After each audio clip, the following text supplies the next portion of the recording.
तो 8 दिन पहले यहाँ पे बहुत ही दिक्कतें होती थी, क्योंकि टेम्परेचर जो ये डाउन हो चुका था, बारिश लगातार चालू थी, 1 महीने से यहाँ बारिश थी। लेकिन बीच में क्या हुआ कि अचानक से 6 से 7 दिन गर्मी आ चुकी, तो उसकी वजह से प्लांट में काफ़ी स्ट्रेस हो गया था। इसकी वजह से हमने क्या किया कि तुरंत ही ऊपर से पोंगा भरनी करवाया, लिक्विड कैल्शियम लिया और उसके साथ आयोडोल और पीएमएक्स जिंक। इसके वजह से ये डोज अप्लाई करने से क्या हुआ कि जो पत्ते की क्वालिटी है वो तो आई, लेकिन पत्ता जो लंबाई होना चाहिए था, ये पूरा लंबा इसमें पत्ता निकला। जो देखिए यहाँ से पत्ता देख सकते हैं, लेकिन यहाँ पे अचानक से ये देखिए यहाँ पे कैल्शियम की कमी दिखाई दिया था। उसके साथ ही पत्ता जो एक रबर बॉन्ड जैसा बन गया था, एक सुकड़ गया था पत्ता। तो उसमें क्या होता है कि ऐसे पत्ते जब होते हैं तो कैल्शियम की तुरंत ही कमी इस पौधे में दिखाई देता है। लेकिन जैसे ही मैंने कॉर्न फिलिंग किया, कैल्शियम लिया, उसके साथ आयोडोल लिया और पीएमएक्स जिंक लिया और उसके साथ ही मैंने प्रोजीबीजी ऐड करवाया, इसकी वजह से क्या हुआ कि जो पत्ते की क्वालिटी थी वो निकली।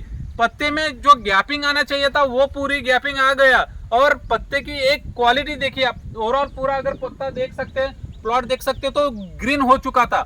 इसके लिए हमने ऊपर से पोंगा भरनी तो दिया, लेकिन नीचे से क्या किया हमने कि खड्डा खोद के 1 bag DAP, 1 bag potash, plant hydrolysing direct यानी पीएचडी 10 किलो, न्यूट्रीपॉल 10 किलो और मिट्टी मास्टर 2 बैग और जो जिब्रेलिक ग्रैनुल फॉर्म में आता है 0.1% इसमें जिब्रेलिक आता है। और ये मार्केट में सुमी ब्लू डायमंड से ये नाम से ये प्रोडक्ट में मार्केट में मिलता है ये प्रोडक्ट। उससे क्या हुआ कि जैसे ही पौधे गैपिंग में आया, लेकिन ओवरऑल पत्ते जो थे स्ट्रेस में थे, तो स्ट्रेस में से निकालने का मैंने पहले एक कार्य किया, क्योंकि अचानक से बारिश हो चुकी थी, 15-20 दिन से बारिश चालू थी और बीच में जैसे ही गर्मी पड़ी और गर्मी में इतनी आई कि 27-28 डिग्री सेल्सियस टेम्परेचर। तो यहाँ का जो पत्ता था, ये जो हम सनबर्निंग बोलते हैं, जब भी सनबर्निंग होता है क्यूब होता है, क्योंकि यहाँ पे अगर पानी रुकता है नीचे और वहाँ का पानी यहाँ ये जो नया पत्ता होता है, अगर समझिए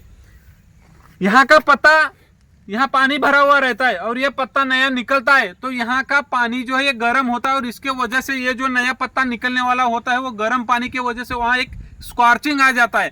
तो इसके लिए कभी भी आप पोंगा ऊपर से देख सकते हो, तो यहाँ ब्लैक कलर का आपको चट्टा यानी यहाँ का जो स्पॉट होता है ये ब्लैक कलर का दिखाई देगा और ये जैसे ही खुलेगा तो इसके जैसा वो पत्ता आपको दिखाई देता है। तो इसके लिए पोंगा भरनी हमने किया था और नीचे से जो ये खाद दिया, क्योंकि देखो जब भी हम कोई टैबलेट लेते हैं तो उसके सामने खाना खाते हैं, तो इसके लिए मैंने पहले खाना खिलाया पौधे को और ऊपर से फिर उसको पोंगा भरनी यानी एक पानी पिलाने जैसा वो खाद उसमें हो गया, जो कार्य अच्छे से कर दिया। क्योंकि नीचे से जितनी भी न्यूट्रिएंट्स थे पौधे के थ्रू ऊपर हमने अपटेक करवा दिया और उसके जो जड़ें थी, जड़ें चालू कर दिया और उसमें जो ऑप्टिमम टेम्परेचर था, बाद में क्या हुआ कि डाउन हो चुका था, अभी 4-5 दिन से टेम्परेचर डाउन हो चुका, लेकिन उसमें क्या हुआ कि प्रकाश संश्लेषण जो होना चाहिए था पौधे में, वो पूरी तरह से प्रकाश संश्लेषण इस खेत में चालू हो गया। और पौधा अगर आप देख सकते हैं ओवरऑल एक ग्रीनरी है।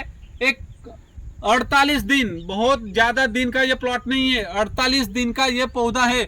लोगों के खेत में अभी भी 1-1 महीना 1.5 महीना जैसे पौधे, एक जैसे हम जैसे पौधे लगाते तो वैसे पौधे, लेकिन ये 48 दिन में पौधे का ये हाइट हो चुका है। इसमें अभी ये देख सकते हैं यहाँ 4 फीट का पौधा 48 दिन में हो चुका है। क्योंकि ये पौधे में हमने क्या किया था, शुरुआती से प्लांट स्ट्रेस में नहीं जाने दिया था।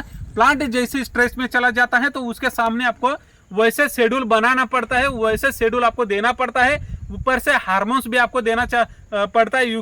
इसकी वजह से क्या होता है कि इंस्टेंट रिजल्ट मिल जाता है, प्रकाश संश्लेषण ज्यादा करता है और रूट डेवलपमेंट इसमें ज्यादा होता है। तो ऐसे प्रोसेस अगर आप करोगे, अपने खेत में ट्रीटमेंट करोगे तो रिजल्ट अच्छा मिलेगा। Thank you.